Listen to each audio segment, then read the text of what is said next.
خان صاحب اللہ ان کو جزائے خیر دے، ایک پٹھان تھے، میرے راستے میں ملے جماعت میں، انہوں نے 2 نصیحتیں کی تھی. وہ آخری نصیحت میں آپ کو بھی کرتا ہوں، اس کے بعد دعا کراتے ہیں.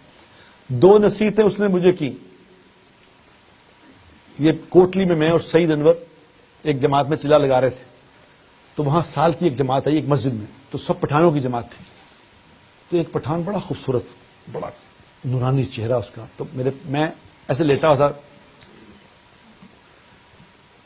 کارپیٹ ٹائپ تھا، کارپیٹ ہی کہہ سکتے ہیں اسے، ویسے صف سی تھی، وہ اس پہ لیٹا ہوا تھا.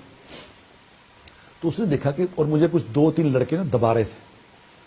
تو اس پٹھان نے دیکھا، اس نے کہا بزرگ ٹائپ آدمی لگتا ہے، تو اس کو میں اٹھا کے اس نے کہا بابو جی اٹھو تمہیں 2 باتیں بتاؤں بڑی قیمتی.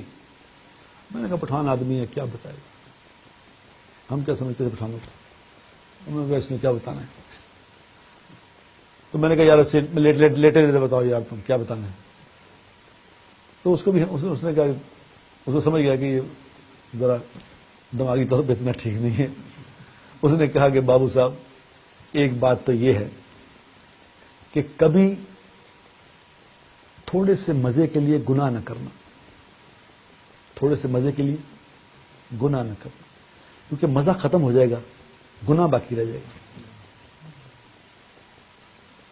میں نے جب اس کی یہ بات سنی میں اٹھ کے بیٹھ گیا ایک دم. میں نے کہا پھر بتاؤ کیا کہا. اس نے کہا میں نے کہا تھوڑے سے مزے کے لیے کبھی گناہ نہ کرنا، مزہ ختم ہو جائے گا، گناہ تمہارے ساتھ چلے گا، تمہارے ساتھ چلے گا. مزہ تو کتنی دیر، گناہ کا مزہ کتنی دیر چلے گا، وہ ختم ہو جائے گا، پھر گناہ چلے گا. تمہیں کہاں تک چلے گا؟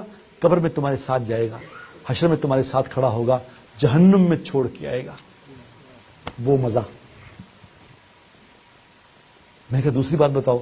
اس نے کہا بابو صاحب دوسری بات یہ ہے کہ کبھی تھوڑی سی مشقت کے خوف سے، کبھی تھوڑی سی مشقت کے خوف سے نیک عمل نہ چھوڑنا، کیونکہ مشقت ختم ہو جائے گی، عمل باقی رہ جائے گا، عمل تمہارے ساتھ چلے گا. رات کو کبھی اٹھنے کو دل نہ چاہے، نماز پہ تہجد پڑھنے کو دل نہ چاہے، تو یہ یاد کر لینا یہ مشقت ختم ہو جانی ہے، لیکن یہ عمل ساتھ چلے گا، قبر میں ساتھ کھڑا ہوگا، حشر میں ساتھ کھڑا ہوگا، جنت میں چھوڑ کے آئے گا.